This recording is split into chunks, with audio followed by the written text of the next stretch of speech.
Hello friends, welcome to our concept. आज के इस वीडियो में हम लोग बात करने वाले हैं टीचिंग एप्टीट्यूड के पीटीआर दैट इज 41 टू 50। जी हाँ, नेक्स्ट 10 पीटीआर हम लोग करने वाले हैं और वो भी टीचिंग एप्टीट्यूड के। तो चलिए शुरू करते हैं। देखते हैं आज की क्लास में हमारा फर्स्ट पीटीआर क्या आ रहा है। That is 41 which is cognitive school of thought. सबसे पहले तो सर ये समझाओ कॉग्निशन क्या होता है, उसके बाद स्कूल ऑफ थॉट क्या होता है, ये बात समझेंगे। सबसे पहले देखो कॉग्निशन क्या होता है। कॉग्निशन का बेसिकली आपने वो कहावत सुनी है कि भैया आदमी अपनी ठोकर से ज्यादा सीखता है बजाय किसी के समझाने से। आदमी जब खुद ठोकर खाता है तो ज्यादा सीखता है बजाय किसी के समझाने से या बोलने से। उसको क्या बोलते हैं? कॉग्निशन। मतलब क्या, आदमी जब है ना अपने खुद के एक्सपीरियंस से, थॉट से, सेंस से कुछ चीज सीखता है ना, अपनी खुद की ब्रेन की एबिलिटी पे कोई दम पे कुछ सीखता है, उसे हम क्या बोलते हैं? कॉग्निशन। पहले एक बार इसको कॉग्निशन का मीनिंग को क्लियर कर लेते हैं, उसके बाद हम समझते हैं भाई स्कूल ऑफ थॉट क्या है। क्या लिखा है? द एबिलिटी ऑफ ब्रेन, है ना, brain to learn new things through experience, sense and thought is known as cognition. ठीक है, कॉग्निशन समझ में आ गया सर। हमारे माइंड की जो एबिलिटी है कोई भी नई चीज सीखने की, हमारे एक्सपीरियंस से, दैट इज तजुर्बे से, हमारी सोच से, या हमारे सेंस मतलब क्या, हमारी समझदारी से। तो इसके बेसिस पे अगर हम कोई भी नई चीज सीखते हैं तो उसको हम क्या बोलते हैं? कॉग्निशन। ठीक है सर, यहाँ तक तो समझ में हुआ। सर स्कूल ऑफ थॉट क्या होता है? जैसा कि मैंने आपको पहले भी बताया था कि अब बहुत सारे स्कॉलर्स थे एजुकेशन इंडस्ट्री के अंदर, और बहुत सारे स्कॉलर्स ने अपनी अपनी आइडियोलॉजीज दी। उसी में से एक आइडियोलॉजी क्या है? Cognitive school of thought. ये जो आइडियोलॉजी है ये किसने दी है ये हम पढ़ते हैं। उससे पहले हम ये समझते हैं भी कॉग्निशन स्कूल ऑफ थॉट क्या है। इनका ये कहना है कि भैया कोई भी लर्नर है, देखो सारे स्कॉलर का एक ही काम था, क्या? लर्निंग को स्मूथ, एफिशिएंट और इफेक्टिव बनाना। क्योंकि सारा ये चाहते थे भाई जो भी हम सिखा रहे हैं, जो भी बीइंग अ टीचर हम किसी भी स्टूडेंट को कोई चीज सिखा रहे हैं वो इफेक्टिवली चीजें सीखे। ठीक है, ये हमारे टीचिंग का मेन ऑब्जेक्टिव है। हम लोग इसीलिए क्या पढ़ रहे हैं? Teaching aptitude, how to improve our teaching skills so that जो भी लर्नर है, स्टूडेंट है, वो इफेक्टिवली चीज़ों को समझ सके। इसलिए इनका ये कहना था कि भाई कॉग्निटिव स्कूल ऑफ थॉट का क्या कहना है कि भाई जो भी लर्नर है उसका ना एक मेंटेलिटी होती है। तो जो भी टीचर उन लर्नर को कोई चीज़ सिखाना चाहता है, सबसे पहले उनकी मेंटेलिटी को आपको समझना पड़ेगा। मेंटेलिटी मतलब मानसिकता। क्या सर, मानसिकता कैसे समझे? भाई आपका जो स्टूडेंट है कैसे सोचता है, क्या बोलता है, कैसे उसका डिसीजन मेकिंग रहता है, कैसे वो चीज़ों को लर्न करता है, सीखता है, उसका अल्टीमेटली उसका नज़रिया क्या है, परसेप्शन क्या है, ये सब चीज़ें आपको क्या होगा? समझना पड़ेगा। क्या लिखा है कॉग्निटिव स्कूल ऑफ थॉट में? According to this theory, human body is information processor. आपकी जो बॉडी है ना, ह्यूमन बॉडी, वो सिर्फ इंफॉर्मेशन को प्रोसेस करती है। जो भी इंफॉर्मेशन उसको मिल रही है ना, वो उसको प्रोसेस करती है। Information is processed through brains. It studies mental processes such as how people think, perceive, remember, learn and recall information. मतलब लोग कैसे सोचते हैं, कैसे याद करते हैं, कैसे याद की हुई चीज को वापस रिकॉल करते हैं, ये सब जो मेंटल प्रोसेस है ये कौन पढ़ा था आपको? Cognitive school of thought. इनका ये कहना है कि जो भी लर्नर है ना, उनके बारे में आप ये सब चीजें समझो तो आपकी जो लर्निंग है, जो भी आप इन्फॉर्मेशन देना चाहते हो, जो भी आप नॉलेज देना चाहते हो अपने स्टूडेंट्स को, वो इफेक्टिवली जाएगा। ठीक है, ये थ्योरी किसने दी है? ये थ्योरी आपको दी है अल्रिक नीजर ने।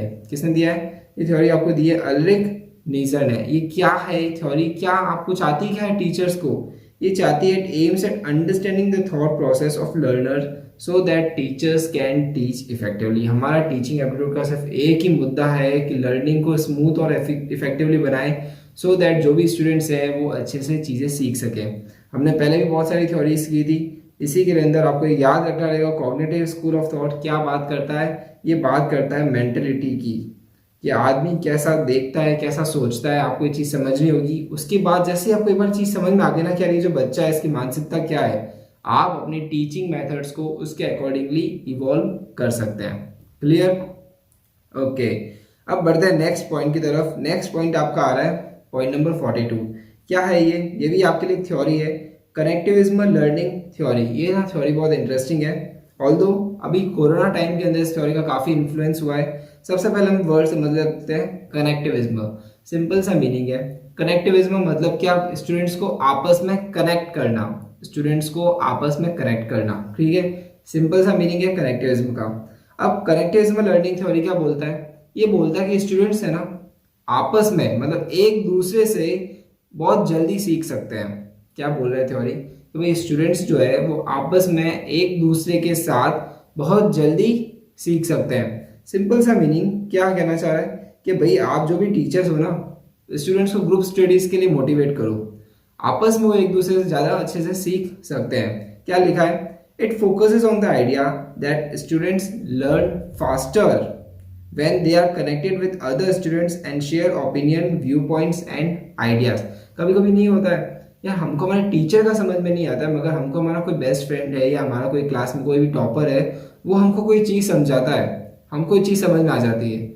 So this is what connectivism learning theory, ठीक है। सिंपल सी थ्योरी है, कोई बड़ी इसमें बात नहीं है। ये थ्योरी आपको किसने दी है, George Siemens and Stephen Downes ने। कनेक्टिविज्म जो है वो एक्सेप्ट करता है technology as a major factor in our learning process. इसका ये कहना है कि भाई आज के टाइम में, आधुनिक टाइम में जो टेक्नोलॉजी है वो बहुत इंपॉर्टेंट रोल प्ले करती है लर्निंग के अंदर। बच्चे जो भी है, आज के कोरोना टाइम में क्या हुआ था कि भाई सारा ना आपका डिजिटलाइजेशन हो गया, 10-12 की क्लासेस, स्कूल क्लासेस भी सारा ऑनलाइन हो गई। तो क्या हुआ कि भाई जैसे ना आप ऐसे समझो जैसे आपको कोई टास्क दिया, आपको टीचर ने बोला टास्क करना और ऑनलाइन क्लासेस वहीं खत्म हो गई। अब वो टास्क के बारे में आपको और क्यूरियोसिटी है कि हाउ टू डू, तो आप लोगों ने क्या किया, आपस में एक ग्रुप फॉर्म किया, व्हाट्सएप पे किया, टेलीग्राम पे ग्रुप फॉर्म किया। उस ग्रुप फॉर्म के अंदर आपने एक डिस्कशन स्टार्ट किया कि यार इसको कैसे करना है, क्या हो सकता है। तो आपस में एक इंटरेस्ट डेवलप हुआ, आपस में एक दूसरे से कनेक्ट हुए, एक दूसरे का जो भी व्यू पॉइंट था, नॉलेज था, जो एक करने का काम करने का तरीका होता है, वो आपने सबने एक दूसरे का समझा और जो आपको अच्छा लगा आपने वो चीज़ की।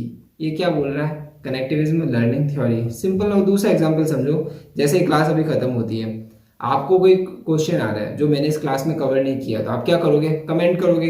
सपोज करो कमेंट मैंने नहीं देखा, मेरे किसी दूसरे स्टूडेंट ने देख लिया और उसने अपना ओपिनियन वहां पे आपको बता दिया, तो ये क्या हुआ, कनेक्टिविज्म लर्निंग थ्योरी, है ना। इसी बात पे कमेंट करो, आपको लॉजिक्स कैसे लग रहे हैं, वीडियोस कैसे लग रहे हैं, और आप जो मेंबरशिप जो आपने ली है क्या आप उससे सेटिस्फाइड हो या नहीं। जो भी हो कमेंट के अंदर बताओ, हम सब आपस में एक दूसरे के साथ क्या होंगे, कनेक्ट और लर्न करेंगे। So this is what connectivism learning theory. और क्या लिखा है देख लेते हैं। It promotes the idea that learning can successfully happen through digital channels including social media forms, videos and blogs. जैसा कि मैंने आपको बताया, जितने भी सोशल प्लेटफॉर्म्स हैं, हर उस प्लेटफॉर्म पे हम एक दूसरे से कनेक्ट हो सकते हैं। कभी हम दूसरे किसी आदमी से भी उसका ओपिनियन ले सकते हैं, व्यू पॉइंट ले सकते हैं, और उसके थ्रू हम इवॉल्व हो सकते हैं, लर्न कर सकते हैं चीज़ों को। और हमारा अल्टीमेट ऑब्जेक्टिव क्या है, इफेक्टिव लर्निंग, ठीक है। दो थ्योरी आज की क्लास में हम लोगों ने करी थी, क्या, connective cognitive school of thought जो कि बात करता है क्या, मेंटलिटी के बारे में, और उसके बाद हम लोगों ने किया कनेक्टिविज्म लर्निंग थ्योरी जो कि बात करता है कि स्टूडेंट्स को आपस में कनेक्ट करो, एक दूसरे के साथ काम करने के लिए मोटिवेट करो, क्योंकि जो चीज़ हम लोग हमारे एक फॉर्मल एनवायरनमेंट में नहीं सिखा सकते, वो स्टूडेंट्स अपने इनफॉर्मल एनवायरनमेंट में बहुत जल्दी सीख सकते हैं। ओके, नेक्स्ट आता है कोल्ब्स लर्निंग साइकिल। ये जो टॉपिक है ना, ये इंपॉर्टेंट टॉपिक है, इसमें हम थोड़ा सा टाइम लेंगे, मगर इस टॉपिक को अच्छे से समझेंगे, बिकॉज इसमें क्वेश्चंस भी बन रहे हैं। आपने देखा है दिसंबर 2021 के अंदर क्वेश्चन आ चुका है, तो इस टॉपिक को थोड़ा सा तसल्ली से पढ़ते हैं और समझते हैं। क्या लिखा है कोल्ब्स लर्निंग साइकिल में, it defines the process of how humans learn. मतलब सिंपल सा बंदा बता रहा है, क्या ये क्या बोल रहा है, तुमने ऊपर जितने भी आइडियोलॉजीज दी है ना, काम तो इंसानों पे करती है, तो मैं तुमको ये बताता हूँ कि इंसान सीखता कैसे है। क्या बता रहा है ये बता रहा है कि भाई इंसान जो है ना वो सीखता कैसे है। ऊपर आपने तो क्या बोला, मानसिकता देख लो, एक दूसरे के साथ बैठा दो, एक दूसरे के साथ पढ़ा लो। अरे नहीं, ऐसे नहीं होता। कॉल्ब क्या बोल रहा है, अरे मैं तुम्हें बताता हूँ आदमी सीखता कैसा है, ठीक है। कॉल्ब का लर्निंग क्लियर हो गया, हाउ ह्यूमंस लर्न, ठीक है। अब ये क्या है, और इसकी खासियत क्या है, ये कॉम्बिनेशन है कॉग्निटिविज्म, बिहेवियरिज्म एंड कंस्ट्रक्टिविज्म का। देखो कंस्ट्रक्टिविज्म हम लोग नेक्स्ट पीटीआर के अंदर लेने वाले हैं, तो आपको वहां पर क्लियर हो जाएगा। कॉग्निटिविज्म हम लोगों ने अभी पढ़ा है, ऊपर ये देखो, ये कॉग्निटिविज्म है जो कि क्या बोलता है, मेंटलिटी के बारे में। और बिहेवियरिज्म हम लोगों ने लास्ट पीटीआर के अंदर कर रखा है, जिसके अंदर हम लोगों ने कहा था कि भाई जो भी लर्निंग है वो आसपास के एनवायरनमेंट को देखते हुए होती है, ठीक है।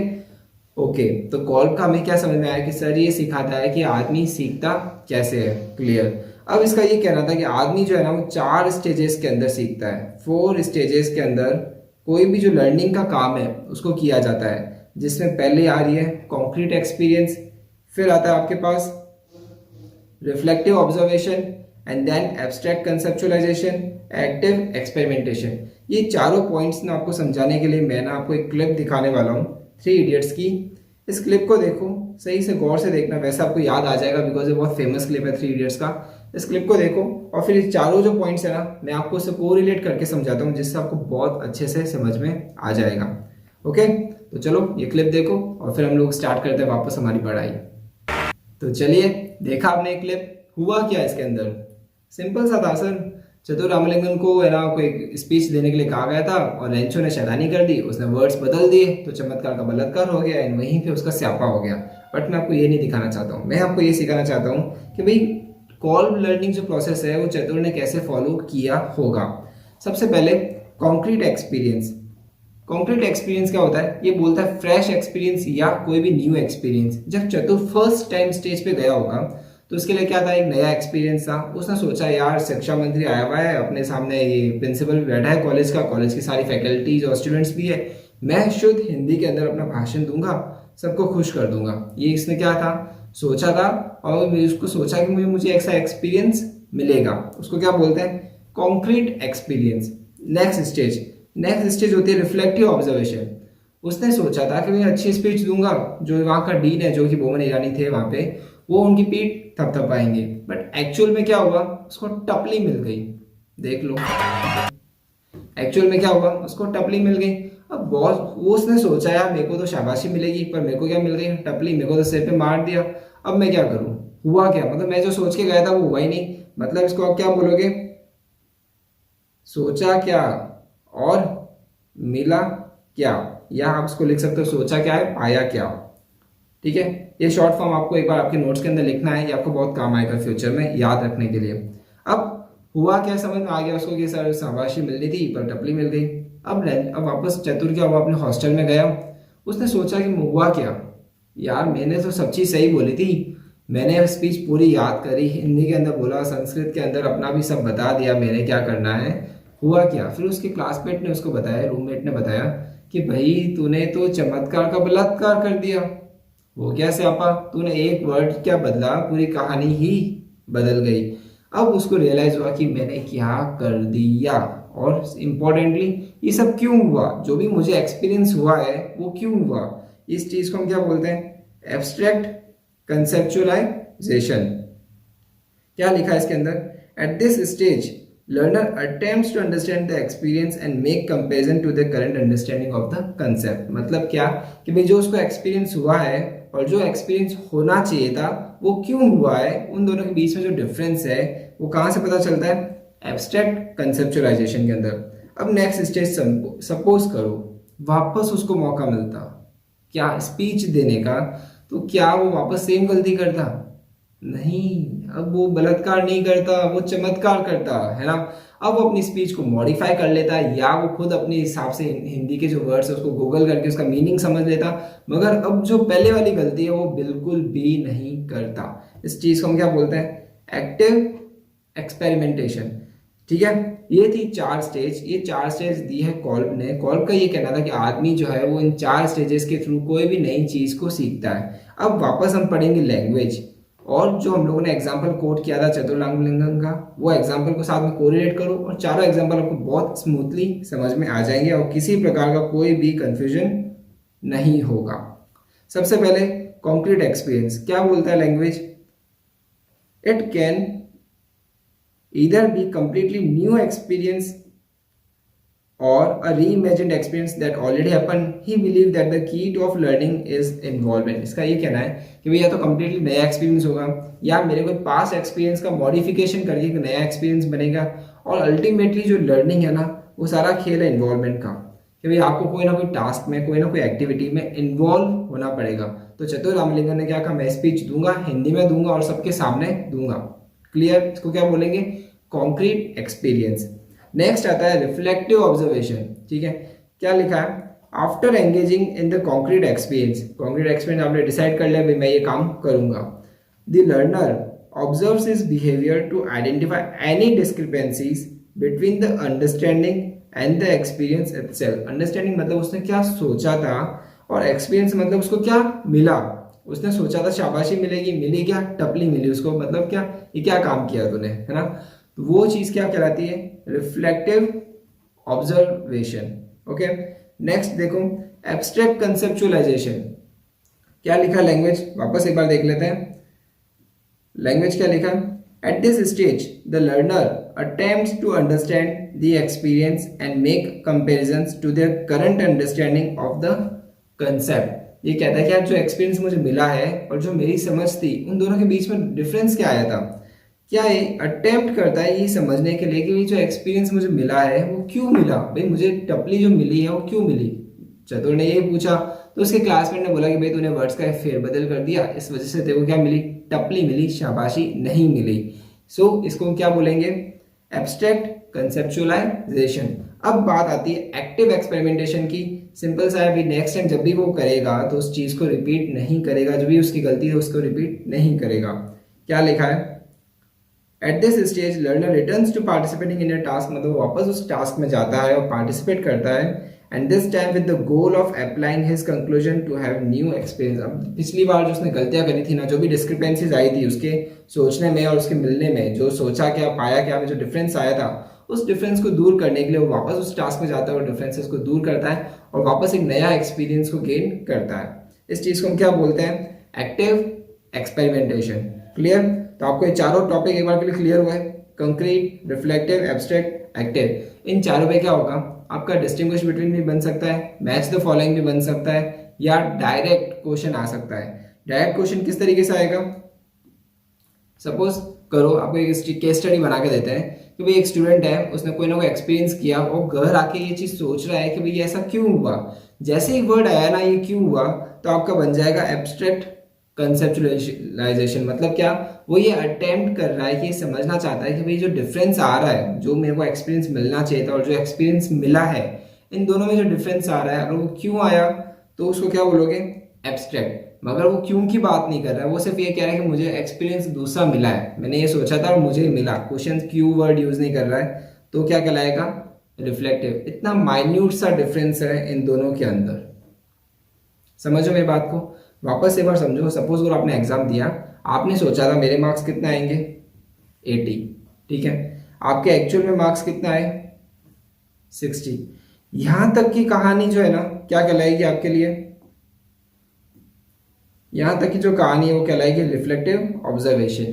ठीक है, अब आपने तसल्ली से सोचा कि मेरे ये जो 20 मार्क्स कम आए हैं वो क्यों आए हैं। ये जैसे ही आपने सोचा ना क्यों आए हैं, तो ये क्या बन जाएगा, एब्स्ट्रैक्ट कंसेप्चुअलाइजेशन। समझ में बात को, माइन्यूट सा फर्क है। क्वेश्चन आ सकता है, क्वेश्चन आएगा ना तो ट्रिकी आएगा क्वेश्चन। ये ना आपको मतलब एक लैंग्वेज को समझना पड़ेगा। उस टाइम आप ये नहीं कह सकते मैंने तो ये पढ़ा था यही होगा, नहीं, बहुत ध्यान से सुनना। देखो कंक्रीट और एक्टिव तो इजीली हो जाएगा। एक्टिव में क्या होगा, वापस एक नया टास्क में हो जा रहा है विद ओल्ड एक्सपीरियंस। कंक्रीट में क्या होगा, फ्रेश एक्सपीरियंस मिल रहा है, तो उसमें कोई कंफ्यूजन नहीं। कंफ्यूजन यहाँ पे इन दो में आके होगा और सिर्फ एक वर्ड से आपको डिफरेंशिएशन मिलेगा, वो है एनालिसिस। वो क्यों का, कि भाई जो डिफरेंस मुझे मिला है, एक्सपीरियंस जो मुझे दूसरा मिला है, क्यों मिला है। जैसे वो क्यों का करोगे एब्स्ट्रैक्ट हो जाएगा। सिर्फ ये सोचो कि भाई मेरे नंबर कम आए हैं तो ठीक है, नंबर कम आए हैं तो क्या बन जाएगा, रिफ्लेक्टिव। ओके, चलो अब एक छोटा सा चार्ट दिया हुआ है, काफी सारे ऑथर्स ने इसको यूज किया और ऑनलाइन भी अवेलेबल था, तो मैंने भी इसको कॉपी किया है। देख लेते हैं ये चार्ट क्या है, उसके बाद आपका कोर्स लर्निंग प्रोसेस पूरा हो जाएगा। सिंपल सा प्रोसेस है। ये कह रहा है भाई कॉन्क्रीट एक्सपीरियंस आप शुरू करो, फिर आपका रिफ्लेक्टिव ऑब्जर्वेशन आएगा, फिर आपका एब्स्ट्रैक्ट कंसेप्चुअलाइजेशन आएगा, एंड देन फाइनली आपका आ जाएगा एक्टिव एक्सपेरिमेंटेशन। अब आपको इसमें देखो याद रखने वाली बात क्या रहेगी, जो क्वेश्चन इसमें बन सकता है वो ये है कि सबसे पहले आएगा फील एंड वॉच। भाई कंक्रीट से आपको जाना है कहाँ पे, मेरे को जाना है सर रिफ्लेक्टिव के अंदर जाना है कंक्रीट से, तो मेरे को क्या करना है, फील करना है, वॉच करना है। फील करना है, वॉच करना है, मुझे महसूस करना है, मुझे देखना है, मुझे महसूस करना है, मुझे देखना है। क्लियर। नेक्स्ट में क्या होगा, आपको रिफ्लेक्टिव से कहाँ जाना है, एब्स्ट्रैक्ट में, तो इसमें क्या करोगे, सोचोगे और देखोगे। देखो महसूस तो एक बार ही होता है लाइफ में, ध्यान रखना, महसूस एक बार ही होता है। तब क्या करोगे? सोचोगे, देखोगे। Think and watch, think and watch. अभी तक कितनी स्टेज पूरी हो गई आपके? सर कॉन्क्रीट हो गया, रिफ्लेक्टिव हो गया, मैं रिफ्लेक्टिव से सर एब्स्ट्रैक्ट पे आ चुका हूं। अब मेरे को एब्स्ट्रैक्ट से कहाँ जाना है? एक्टिव पे जाना है। तो सर एक्टिव पे जाने के लिए मुझे कुछ करना पड़ेगा ना, अब सोचने से काम नहीं चलेगा। अब मुझे क्या करना है? Think and do. क्या करना है? सोचो और अब करो भाई। अब तुम थर्ड स्टेज पे हो, अब क्या बैठे रहोगे क्या?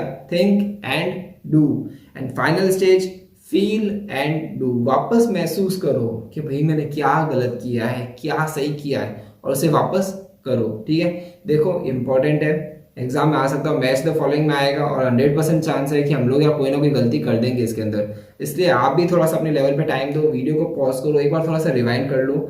एक आधा टॉपिक होता है जो बहुत इंपॉर्टेंट होता है और जिसके चांसेस होते हैं, तो उस पर हमें टाइम देना पड़ेगा। बाकी हम लोग फास्टली इसको खींच लेंगे। वापस एक बार रिवाइंड करो, वापस सही से तसल्ली से देखो इसको ना। इस तरीके से आपको याद करना रहेगा कि भाई मैंने सबसे पहले महसूस किया और देखा, फील एंड वॉच। उसके बाद क्या किया? मैंने सोचा और फिर देखा। ठीक है, सोचा देखा, थिंक एंड वॉच। उसके बाद सोचा और मैंने किया, think and do. And finally मैंने क्या किया? Feel and do. ठीक है, concrete, reflective, abstract and active. ये था आपका कौन सा model? Calls learning model, which is very very important.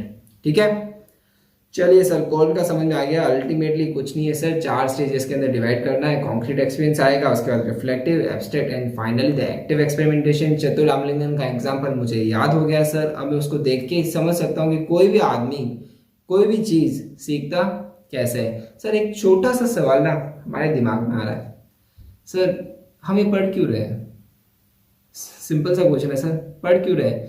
देखो यार, हम लोग नेट का एग्जाम दे रहे हैं, अल्टीमेटली हमें भी जाके क्या बनना है? प्रोफेसर या लेक्चरर या टीचर बनना चाहते हैं, राइट? कॉलेजेस के अंदर बनना चाहते हैं। और आपको पता है कॉलेज का जो पॉपुलेशन है ना बहुत डायनेमिक होता है। क्लासरूम में तो क्या होता है, आज बच्चा जो है ना खुद डर के मारे कुछ पूछता ही नहीं है, बोलता ही नहीं है। क्लासरूम, जबकि कॉलेज के स्टूडेंट्स की लाइफ क्या अलग होती है, उनको नहीं समझ में आएगा ना, आपको मुंह पे बोलेंगे सर आप अच्छा नहीं पढ़ा रहे हो, मुझे आपकी बात नहीं समझ में आ रही। सो इंस्टीट्यूट क्या चाहता है? टीचिंग एप्टीट्यूड के थ्रू आपके अंदर एक टीचर की जो क्वालिटीज होती है, अपने स्टूडेंट्स को किस तरीके से समझना है वो इम्पार्ट करना चाहता है, वो आपके अंदर डेवलप करना चाहता है। इसलिए जितने भी स्कॉलर्स थे, एजुकेटर्स थे, जिन्होंने अपनी अपनी एक्सपेरिमेंट से मॉडल्स बनाए थे, वो आपको सिखाना चाहता है। इंस्टीट्यूट अल्टीमेटली ये चाहता है कि भाई आप जो लर्निंग है इस प्रोसेस को सीखो। आप ये समझो कि आपका स्टूडेंट कैसा है, आप उसको किस तरीके से पढ़ा सकते हो। अल्टीमेटली आपका काम पढ़ाने का ही तो है ना? आप कितना भी अच्छे मार्क्स लेके आ जाओ, कितने भी अच्छे स्कोर कर लो, मगर आपको पढ़ाना ही नहीं आता, आपको पढ़ाना ही नहीं आता, तो क्या कोई भी कॉलेज आपको रखेगा? क्या कोई भी स्टूडेंट आपकी रेस्पेक्ट करेगा? नहीं करेगा। इसलिए जितने भी मॉडल्स आप पढ़ रहे हो ना, इसको आप अपनी पर्सनल लाइफ से लिंक करो। आपके जितने भी टीचर्स रह चुके हैं उनसे लिंक करो, देखो कौन सा टीचर कौन सा मॉडल फॉलो करता है, बड़ा मजा आएगा आपको। ओके, चलिए अब बढ़ते हैं हमारे नेक्स्ट पीटीआर की तरफ, जो कि आ रहा है आपका लिए maxim from known to unknown. ये ना बड़ी इंटरेस्टिंग मैक्सिम है ना? ये हमारे साथ होता है, हम कभी भी कोई भी फैमिली फंक्शन में जाते हैं, हमारे पेरेंट हमारे साथ क्या खेलते हैं? पहचान कौन। क्या खेलते हैं? पहचान कौन। मतलब क्या? अरे भाई तो इसको जानता है क्या, ये कौन सा रिश्तेदार है? कोई भी रिश्तेदार मिलेंगे ना, बोलेंगे इसको जानता है क्या? आप बोलोगे इसने नहीं जानता। वो क्या बोलेंगे? फिर रिश्ता बताएंगे कि देख तेरे दूर के मामा है ना, मामा की मासी की बेटी की भांजी की कोई ना कोई लेफ्ट राइट होगा। इतना दूर का रिश्ता बना के आपको बताते हैं कि भाई ये जो बंदा है ना, ये अल्टीमेटली क्या है हमारे लिए? रिलेटिव। एग्जैक्टली वही चीज क्या है? Known to unknown. जो पेरेंट्स हमारे साथ करते हैं ना, दूर के रिश्तेदार को मिलाते हैं, सिमिलरली नोन टू अननोन है। क्या मतलब? मतलब क्या, कोई भी आप अनजान आदमी से मिलते हो ना, और उसके साथ अगर आपका कोई रिलेशन एस्टेब्लिश हो जाता है, कोई जिस चीज को आप जानते हो, उस चीज को हम बोलते हैं नोन टू अननोन। एजुकेशन के अंदर भी सेम प्रिंसिपल है। एजुकेशन क्या बोलता है कि जब कोई भी स्टूडेंट आपकी क्लास में आ रहा है ना, वो कंप्लीटली जीरो नहीं होता। मतलब उसको कुछ ना कुछ तो नॉलेज होता ही है, कोई ना कोई तो बिलीफ होता है, परसेप्शन होता है, कोई ना कुछ तो उसकी सोच होती है। तो वो सोच के साथ आ रहा है आपकी क्लास में, तो आप उसको जीरो मत समझो। पहला चीज क्लियर। दूसरा, अब आपको जो नॉलेज देना है, उसको जो भी इंफॉर्मेशन देनी है, वो उस इंफॉर्मेशन के साथ लिंक करो जो बच्चा ऑलरेडी उसको आता है। बच्चे को जो चीज़ ऑलरेडी आती है ना, जो नया इन्फॉर्मेशन आप दे रहे हो उसके साथ उसको लिंक करो। जैसे हम लोगों ने इसमें क्या बोला, दूर का रिश्तेदार हम लोग लिंक नहीं करते, भाई दूर के मामा है, मामा के रिलेशन लॉस के अंदर इनका ही बेटा है, तो ये आपके लिंक हो गया। सिमिलरली यही चीज़ कहता है नोन टू अननोन। सिंपल है, पढ़ लेते हैं क्या लिखा है। When a student enters in class, he possesses some knowledge। मतलब जब भी स्टूडेंट कोई नया क्लास में आ रहा है ना, तो उसके पास कोई ना कोई तो नॉलेज है। And it is the duty of teacher to enlarge his previous knowledge. जो प्रीवियस नॉलेज है ना उसको और थोड़ा सा एक्सप्लोर करे। The new knowledge provided by teacher must be linked with the previous और existing knowledge of the student. Simple, clear. बहुत सारी मैक्सिम्स करी है, ये भी एक मैक्सिम आपकी टीचिंग जो जर्नी होगी ना, प्रोफेशन, बहुत काम आएगा उसके अंदर। बच्चे को जो आता है ना उसके साथ उसको जो नया नॉलेज आपको देना है, दोनों को लिंक करो और बच्चे को कॉन्फिडेंट फील होगा कि हाँ यार मेरे को जो मेरा नॉलेज है ना वो इम्प्रूव हो रहा है। मैं इस बंदे के पास गया ना, टीचर के पास गया था, तो मेरा नॉलेज और एक्सपेंड हुआ है, मैं कंफ्यूज होकर नहीं आया हूँ, मेरे को क्लियरिटी के साथ मैं यहाँ से बाहर निकल रहा हूँ। ऐसा बच्चे को विश्वास होना चाहिए टीचर के ऊपर। ओके, तो चलिए अब हम देखते हैं भाई किन किन तरीकों से आप पढ़ा सकते हो। अब ना पढ़ेंगे मेथड्स ऑफ टीचिंग ना, बहुत हो गया लर्नर लर्नर है सर, पढ़ाना कैसे है वो बताओ। अब हमें तो उसको सीखना है। अब ना सर हमारे अंदर जोश आ गया पढ़ाने का, अब तो आप ये बताओ कि पढ़ाना कैसे है। तो चलो देखते हैं नेक्स्ट टॉपिक हमारा, जो कि पॉइंट नंबर 45 क्या बात करता है, मेथड्स ऑफ टीचिंग। भाई पढ़ाना कैसे है, फाइनली जो मुद्दा है ना वो आ चुका है। क्या लिखा है इसके अंदर, As per NT-NET syllabus, we have following two set of methods for teaching। पहला है टीचर सेंटर्ड मेथड और दूसरा आ रहा है learner centred method. Teacher centred method क्या होता है, टीचर बीच में आएगा, स्टूडेंट्स आसपास गोल गोल घूमेंगे, ऐसा कुछ नहीं। टीचर सेंटर्ड मेथड का मतलब ये होता है कि भाई जो सब्जेक्ट है और उसका जो एक्सपर्टाइज है वो टीचर है, तो जो क्लास है वो कौन गवर्न करेगा, टीचर। तो टीचर अपने हिसाब से क्लास को कंडक्ट करेगा। टीचर सेंटर का मतलब क्या होता है, टीचर अपने हिसाब से क्लास को कंडक्ट करेगा, वो ये डिसाइड करेगा कि मुझे जो नॉलेज देना है वो किस तरीके से, किस लाइन ऑफ सीक्वेंस के अंदर देना है, जबकि लर्नर सेंटर के अंदर अलग होगा। सबसे पहले टीचर सेंटर क्लियर करते हैं, उसके बाद बढ़ते हैं लर्नर सेंटर्ड के ऊपर। टीचर सेंटर में क्या लिखा है, this method position the teacher as the expert in charge of imparting knowledge to students. मतलब वो एक्सपर्ट है, बंदा है, वो पढ़ लिख के आया है, इतनी डिग्री है उसके पास है, इतना नॉलेज है, वो यहाँ पे पढ़ लिख के आया, तो उसको पता है कि उसको क्या चीज़ कैसे पढ़ानी है। उसको क्या बोलेंगे, teacher centred. The students can be seen as empty vessel. Students को कुछ नहीं आता है, स्टूडेंट्स को हमें जीरो से पढ़ाना होगा। Whose primary role is to passively receive information. जिसका काम क्या है, सिर्फ और सिर्फ इन्फॉर्मेशन को रिसीव करना। अगर हम उनको जो भी चीज़ बता रहे हैं ना, जैसे आपने ज्योग्राफी पढ़ा रहे हो, कभी सोशल साइंस पढ़ा रहे हो, तो जो भी उनका काम है ना वो सिर्फ उस नॉलेज को लेना रहेगा। इसके अंदर अलग अलग मेथड्स आते हैं। सबसे पहले लेक्चर मेथड, बहुत कॉमन मेथड है, कॉलेजेस के अंदर यूज़ किया जाता है। उसके अंदर एक लेक्चर आता है, उसके बाद जितना भी उसको नॉलेज देना होता है ना वो सिर्फ देता रहता है ना। वो ये नहीं देखता कि स्टूडेंट्स को समझ में आ रहा है नहीं आ रहा है, क्या है नहीं आ रहा है। टीचर सेंटर मेथड में स्टूडेंट्स के बारे में नहीं सोचा जाएगा। ध्यान रखना इस बात को, असर्शन रीजनिंग में जब पॉइंट आए ना तो ये मत सोचना कि सर ने तो कहा था कि लर्निंग में सर स्टूडेंट्स ही देखना है, स्टूडेंट्स के अलावा कुछ नहीं देखना। मेथड देखो यार, माहौल देखो, जैसा माहौल होगा ना वैसा आपको काम करना पड़ेगा। तो यहाँ पे माहौल क्या चल रहा है, teacher centre method. Teacher centre method में मेन मुद्दा क्या होता है, large amount of information large audience तक पहुंचाना। ठीक है, तो इसके अंदर पहला मेथड क्या आ रहा है, लेक्चर मेथड, जो कॉलेजेस के अंदर हम लोग आमतौर पे देखते हैं। फिर आता है टीम टीचिंग मेथड। ये ना एक इनोवेटिव मेथड अभी भी रिसेंटली यूज होने लग गया है। इसमें क्या होता है, दो टीचर आपस में एक डिबेट के फॉर्म में, एक हंसी मजाक के फॉर्म में या एक कन्वर्जेशन के फॉर्म में पढ़ाते हैं। जैसे सपोज करो यहाँ पे मेरे साथ एक और भी टीचर होता, वो आपको एक अलग बोल रहे होते चीज़, मैं उनको वापस काट के अलग चीज़ बोल रहा होता। अल्टीमेटली हम क्या कर रहे होते, आपको ये चीज़ समझा रहे होते कि भाई किस तरीके से चीज़ें काम आती है। उसको हम क्या बोलते हैं, टू टीचर मेथड को हम क्या बोलते हैं, टीम टीचिंग मेथड। फिर आता है वीडियो प्रेजेंटेशन, जो कि आप अभी हम को देख रहे हो। ये सारा जो वीडियो प्रेजेंटेशन है जो मैं आपको यूट्यूब के चैनल के थ्रू आपको प्रोवाइड कर रहा हूँ। So this is what video presentation. तो ये तो सर हो गई कौन से मेथड, टीचर सेंटर्ड मेथड। ठीक है, अब बात करते हैं लर्नर सेंटर्ड मेथड की। लर्नर सेंटर्ड मेथड में क्या होगा, सर लर्नर को बीच में लिया होगे, नहीं, अब बाजी लर्नर के पास में। अब जैसा लर्नर सीखना चाहता है ना वैसा ही टीचर को सिखाना पड़ेगा। क्या बोल रहा हूँ मैं, जैसा लर्नर सीखना चाहता है वैसा ही टीचर को सिखाना पड़ेगा। मतलब जैसा लर्नर को जिस भाषा में समझ में आएगा ना, टीचर को वही भाषा बोलनी पड़ेगी। क्या लिखा है?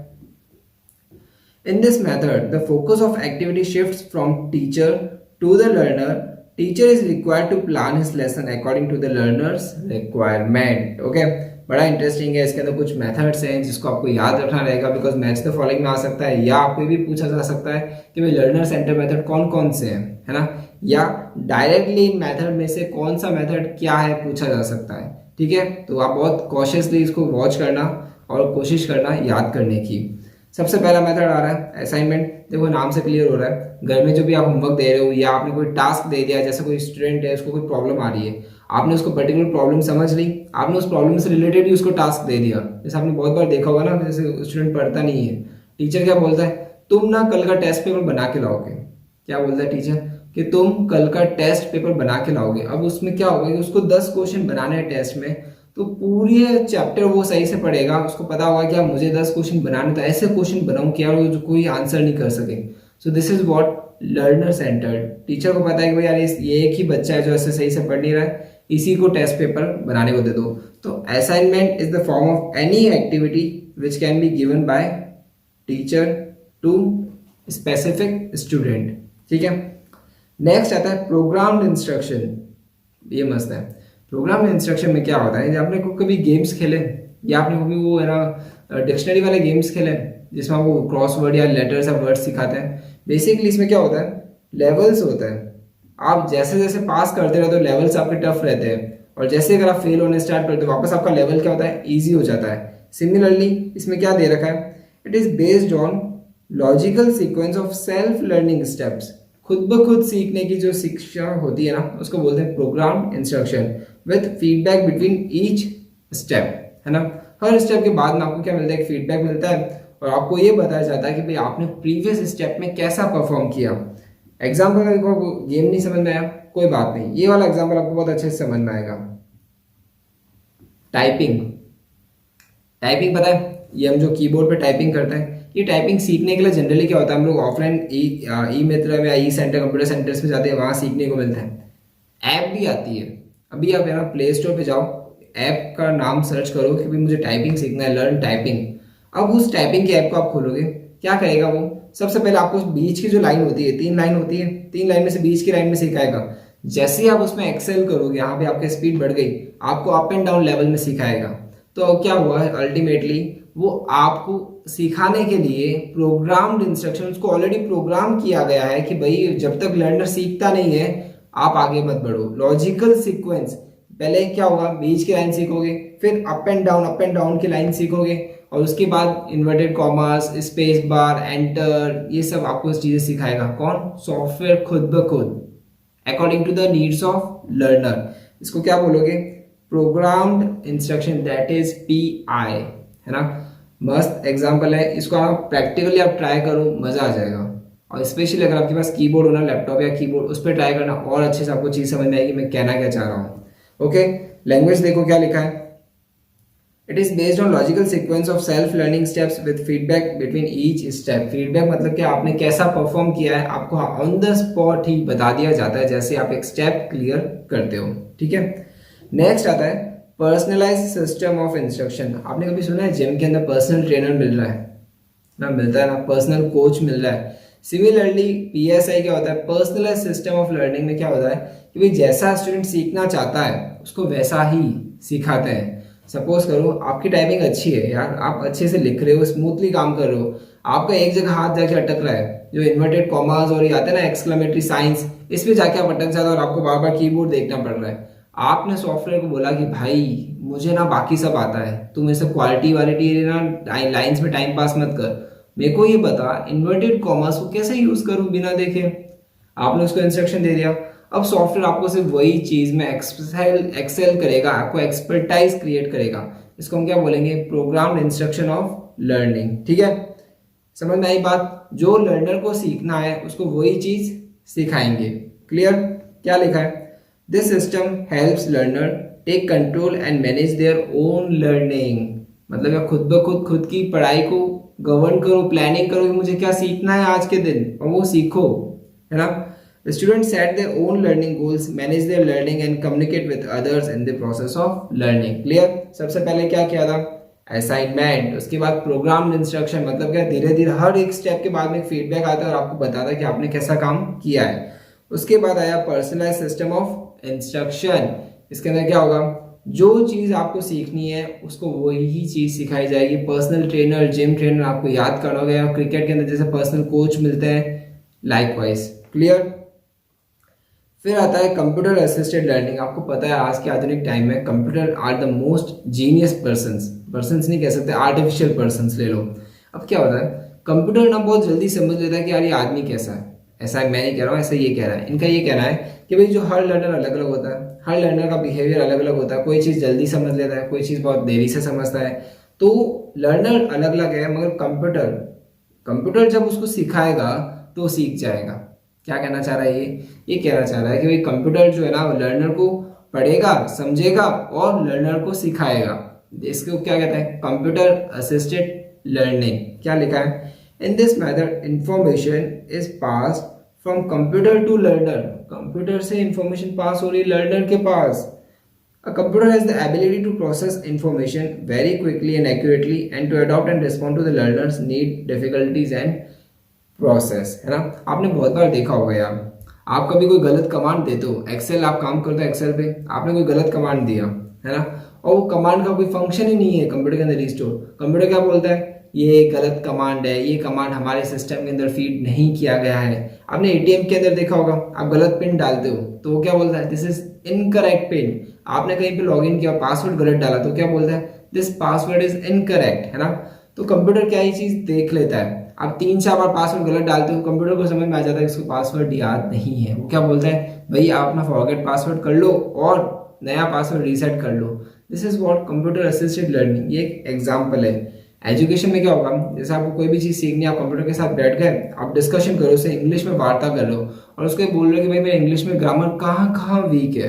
क्या बोल रहे हो, इंग्लिश में कहाँ कहाँ मेरी ग्रामर वीक है वो बताओ। वो आपकी पूरी बात सुनता है और आपको वापस गाइडेंस, हाथों हाथ आपको रिस्पॉन्स देता है कि भाई तू यहाँ गलत है, ये तेरा ये ग्रामेटिकल मिस्टेक्स आ रही है, ये तेरा इंग्लिश गलत है, ये तेरा प्रोनाउंसिएशन गलत है एंड लाइकवाइज। तो देखो यार लर्निंग कितनी स्मूथ हो गई है और सोचो लर्निंग में कितना डेवलपमेंट आना बाकी है और कितना डेवलपमेंट चल रहा है ना। चलो अब नेक्स्ट आ रहा है open learning. Open learning simple सा कंसेप्ट है यार, बच्चे को जो भी चीज़ सीखना है ना वो सीधा यूट्यूब पे जाता है, गूगल पे जाता है, हाथों हाथ टाइप करता है, वो चीज़ वो सीख के आ जाता है। सिंपल कंसेप्ट है। क्या लिखा है, the learner has open access to learning resources of educators, material, equipment and accommodation. सारा रिसोर्स ऑनलाइन अवेलेबल है। बच्चे को जो सीखना है ना बच्चा वो जाके सीख लेगा। जैसे आपको कोई वर्ड समझ में नहीं आता, आपको इंग्लिश का कोई नॉवल पढ़ लो, आपको कोई इंग्लिश का वर्ड समझ में नहीं आया, आपने क्या किया, गूगल किया या डिक्शनरी किया, हाथों हाथ मीनिंग समझा, मैटर फिनिश। इस चीज़ को क्या बोलते हैं, ओपन लर्निंग। नेक्स्ट आता है ह्यूरिस्टिक मेथड। ह्यूरिस्टिक मेथड हम लोग प्रीवियस पीटीआर में ले चुके हैं, इसको हम इस बार शॉर्ट में ले लेते हैं। सिंपल सा मीनिंग है, बच्चे को खुद ब खुद की प्रॉब्लम्स का सॉल्यूशन ढूंढना होगा, उसको बोलते हैं ह्यूरिस्टिक मेथड। उसके अंदर कोई भी पेरेंट्स है, टीचर्स है, गार्जियन है, किसी प्रकार की कोई भी सहायता नहीं प्रदान करेंगे। बच्चे को खुद ब खुद अपने ओन एफर्ट से अपनी प्रॉब्लम्स का सॉल्यूशन ढूंढना होगा। क्या बोलते हैं उसको, heuristic method. A student is required to find out the answer to his or her own problem by unaided efforts, मतलब क्या, बिना किसी की मदद से। Through this, a student becomes the discoverer of knowledge। वो नॉलेज का ना वो मतलब डिस्कवरर बन जाता है। क्यूरियोसिटी डेवलप होती है कि ये चीज़ कैसे हुई और अचानक से उसको कोई हेल्प मिल जाता है। जैसे अपने इंडियन सिस्टम में क्या होता है, बच्चा गिरता है तो 4 जन उठाने के लिए पहुंच जाता है उसको, अरे भाई क्या हुआ कैसे गिर गया, क्या लग गई। ये क्या फॉरेन में क्या होता है, उसको घर से ही निकाल देते हैं, मतलब जैसे वो 12-15 कॉलेज में आता है ना निकाल देते हैं, भाई तू जा खुद की लिविंग कर, खुद ही कुछ कर। इसको क्या बोलते हैं, अलग ही एक सेंस डेवलप करने में। खुद की प्रॉब्लम्स को जब तक आप खुद एनकाउंटर नहीं करोगे आगे कैसे बढ़ोगे। ठीक है, चलो तो ये हो गया ह्यूरिस्टिक मेथड।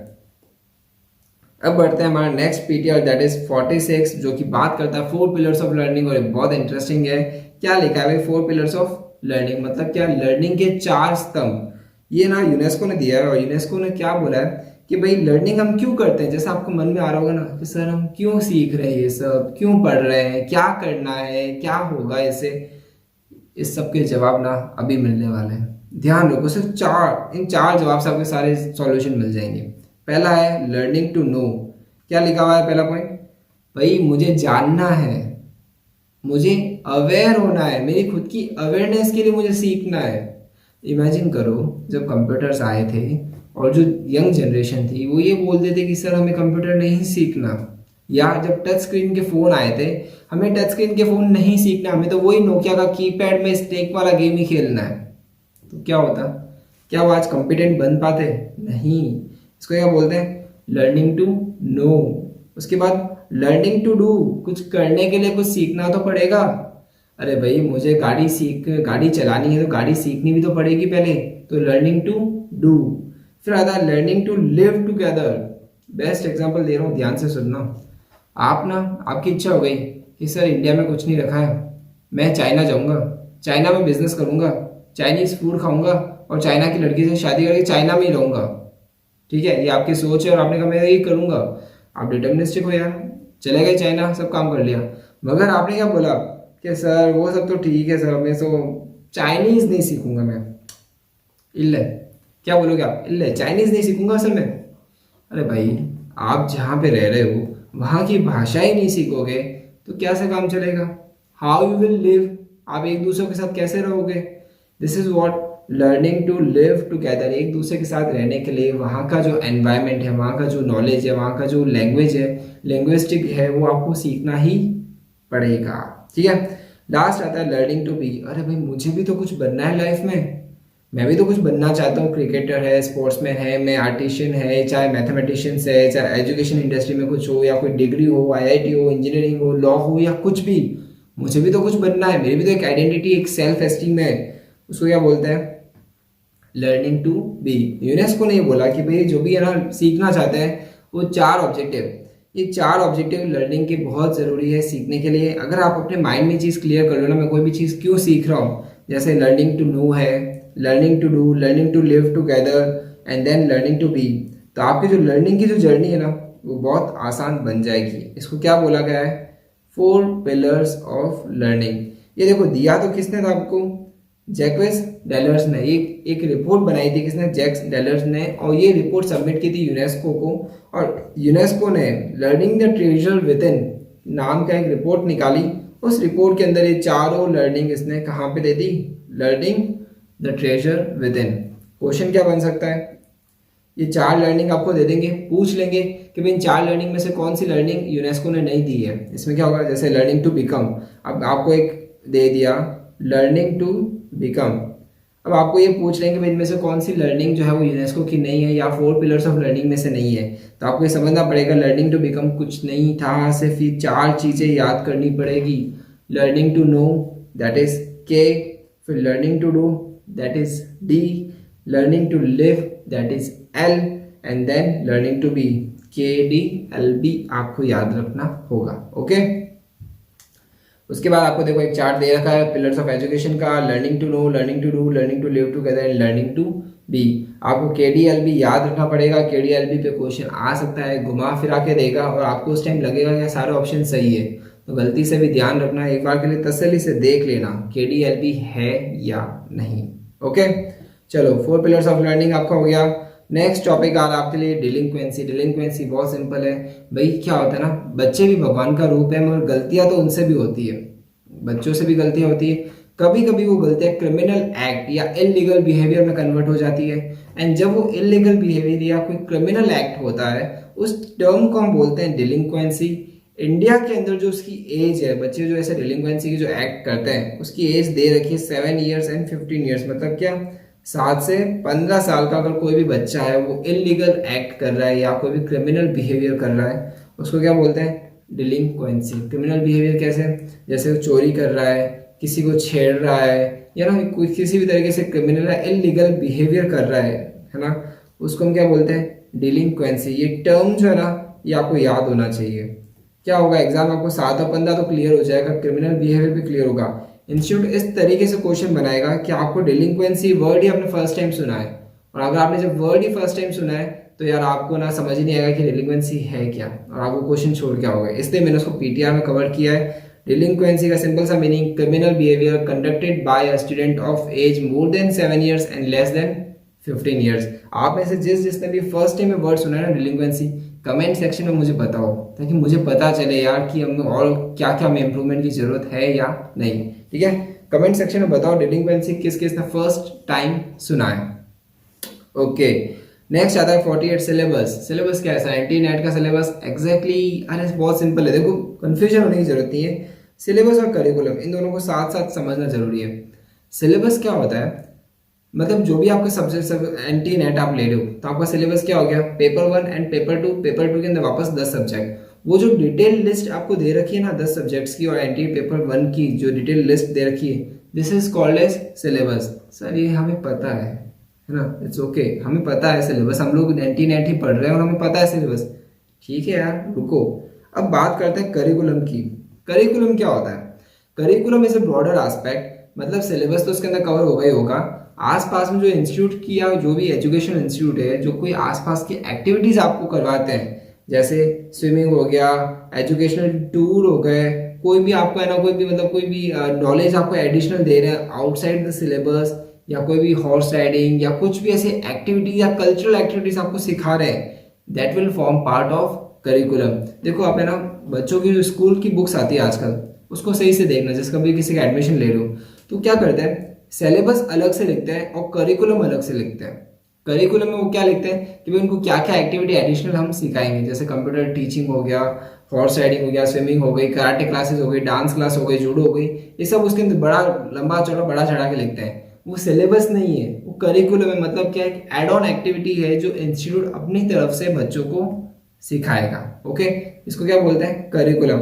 जबकि सिलेबस आपने बिल्कुल सही बोला, it is basically descriptive list of subjects to be taught in a class. ठीक है, curriculum is sum total of all planned activities by educational institutes.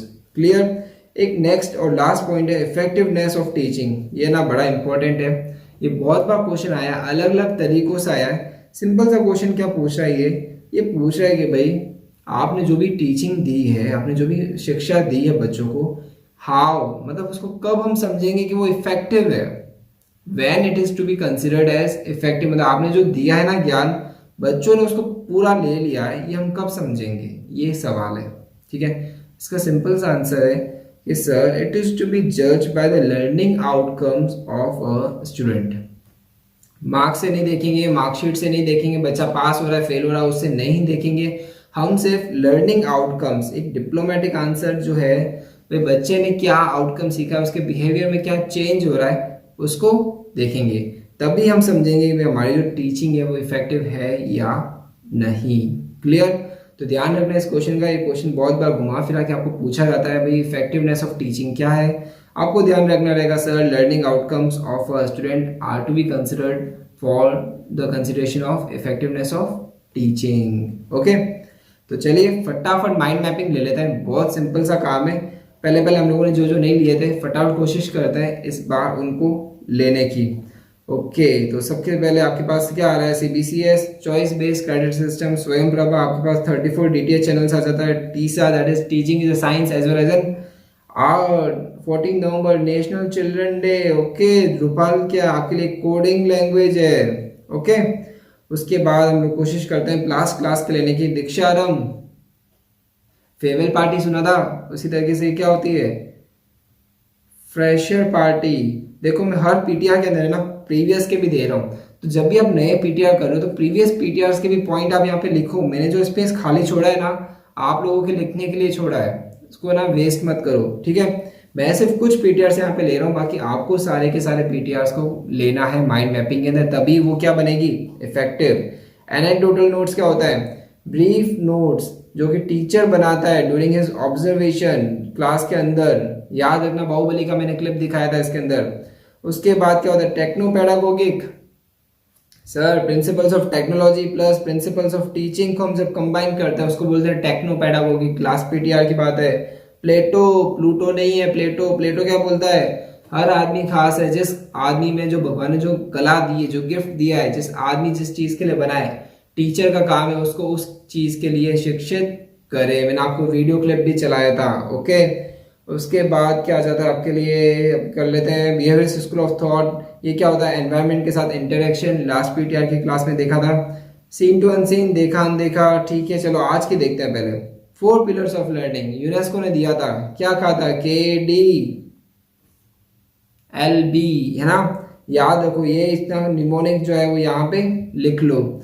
उसके बाद सिलेबस डिस्क्रिप्टिव लिस्ट, डिलिंक्वेंसी 7+2 15 ईयर, 7 से 15 साल। लर्नर सेंटर और टीचर सेंटर। लर्नर सेंटर में क्या क्या मॉडल्स आ रहे थे, असाइनमेंट, फिर प्रोग्राम्ड इंस्ट्रक्शन PI, फिर पर्सनलाइज सिस्टम ऑफ इंस्ट्रक्शन, उसके बाद क्या, कंप्यूटर असिस्टेड लर्निंग, उसके बाद heuristic method. Okay, effectiveness of teaching, learning outcomes हम लोग देखेंगे स्टूडेंट्स के, ठीक है। सो इस तरीके से आपको ये सब चीज़ें करनी है। कोल्स लर्निंग मॉडल ध्यान रखना, ये इंपॉर्टेंट है। कोल्स लर्निंग मॉडल 4 स्टेजेस थी इसके अंदर। सो फ्रेंड्स, इस तरीके से आपको माइंड मैपिंग की क्लास को पूरा करना है। ये आपका एक बहुत अच्छा रिविजन बन जाएगा। जब भी आप आगे बढ़ोगे ना, तो आपको ये नहीं रहेगा सर हम पिछला भूल रहे हैं। तो इन माइंड मैपिंग की क्लास में जो फ्री स्पेस मिल रहा है, यहाँ पे लिखते चलो।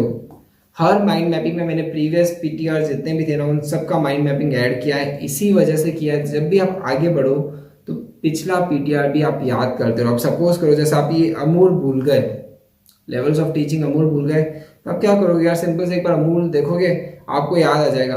Autonomous, memory, reflective, understanding. तो नेक्स्ट टाइम जब आप करोगे ना, भूलोगे नहीं। ओके, तो चलो मिलते हैं आपसे नेक्स्ट क्लास के अंदर। और आप मुझे ये भी बताएं आपको हमारी क्लासेस कैसी लग रही है, कमेंट सेक्शन के अंदर कमेंट करके बताएं। एंड थैंक यू ऑल जिसने भी हमारा सब्सक्रिप्शन लिया है, मेंबर सब्सक्रिप्शन लिया है। I am thankful to you and मैं मेरी पूरी कोशिश करूंगा आपको अच्छे से अच्छी एजुकेशन देने की। मगर इसके लिए आपका भी एक फीडबैक बहुत ज़रूरी है। आपको क्लासेस कैसी लग रही है ये कमेंट सेक्शन में बताओ, और हम इसको कैसे और इम्प्रूव कर सकते हैं। चलिए फ्रेंड्स, मैं यहीं पे माइंड मैपिंग की क्लास को यहाँ पे स्क्रीन को छोड़ देता हूँ। आप इसको आज की माइंड मैपिंग बना लें। नोट्स डिस्क्रिप्शन के अंदर लिंक दे रखा है, आप वहाँ से डाउनलोड कर सकते हैं। हर वीडियो के नीचे उस क्लास का जो नोट्स है ना वो दिया हुआ है, ठीक है। तो आप वहाँ से उसको ले सकते हैं। सो मिलते हैं फ्रेंड्स आपसे नेक्स्ट पीटीआर के अंदर।